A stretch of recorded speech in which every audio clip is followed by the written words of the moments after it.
નમસ્કાર બાળ દોસ્તો અને વાલી મિત્રો, સરસ મજાની એક વાર્તા આજે હું તમને કહેવા જઈ રહ્યો છું. એક વેપારી હતો, દેશ વિદેશમાં પોતાનો વેપાર ચલાવતો. એટલે એની ઓફિસના ટેબલ પર દુનિયા આખીનો એક નકશો પડ્યો રહેતો. એક દિવસ વેપારી પોતાના કામથી બહાર હતો અને એમનો દીકરો ઓફિસમાં આવી ચડ્યો. એના હાથમાં એ દુનિયાનો નકશો આવી ગયો. એને હાથમાં લીધો તો નકશાની પાછળની બાજુ કોરી હતી. એટલે એણે તો ફટાફટ વેપારીના જે ટેબલ પર પેન્સિલ પડી હતી, પેન્સિલ લઈને નકશા ઉપર સ્કેચ દોરવા લાગ્યો. થોડીવાર એ રમતમાં સ્કેચ દોર્યા પછી એ નકશાને એમ જ મૂકીને એ ઓફિસની બહાર જતો રહ્યો. ઓફિસની બહાર ગયા બાદ થોડી વાર વેપારી પોતાની ઓફિસમાં આવે છે અને જુએ છે તો ફર્શ પર જે બાળકે સ્કેચ દોરેલો છે એ પડ્યો છે. મામૂલી કાગળ અને ચિત્રકામ લાગતા વેપારી એને ફાડીને કચરા પેટીમાં નાખી દે છે.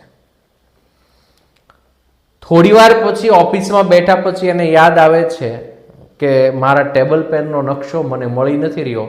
એટલે પોતાની ઓફિસમાંથી એ પોતાને જે બીજા લોકો છે ઘરમાં એને બૂમ પાડે છે કે ભાઈ કોઈએ મારો નકશો જોયો છે. હવે બાળક આવીને કહે છે કે તમારા નકશા પાછળની કોરી જગ્યા હતી એની ઉપર તો મેં સ્કેચ બનાવેલો. આ સાંભળીને જ બાળકના દાદાજી કહે છે એ નકશો તો તારા પપ્પાએ ફાડી નાખ્યો. એટલે બાળક કહે છે કે ફાડેલો નકશો ક્યાં ગયો? તો કે ડસ્ટબિનમાં છે. બાળક દોડતો જાય છે અને 5 મિનિટમાં પાછો આખા નકશા સાથે આવે છે. એણે આખાય નકશાને ટેપ પટ્ટી મારીને જોડી દીધો છે. એટલે દાદાજીથી કુતૂહલવશાત પૂછાઈ ગયું, હે બેટા, આ દુનિયાના નકશાના દેશો તને યાદ છે? તે ઝડપથી થોડીક વારની અંદર જ આ બધા જ દેશોને જોડી આપ્યા. બાળક સુંદર મજાનો જવાબ આપે છે કે ના દાદાજી, મને આ નકશા પરના જે દેશો છે એ યાદ નથી, પણ નકશાની પાછળ દોરેલું માણસનું ચિત્ર યાદ છે. મેં માણસને ગોઠવી દીધો એટલે નકશો આપોઆપ ગોઠવાઈ ગયો. કેટલી સુંદર મજાની વાત કરી કે જો માણસ ગોઠવાઈ જાય તો આ દુનિયા છે આપોઆપ ગોઠવાઈ જાય છે. માટે જ ડૉક્ટર સર્વપલ્લી રાધાકૃષ્ણને એવું કહ્યું છે કે માણસ છે એ પંખીની માફક ઉડતા શીખ્યો છે.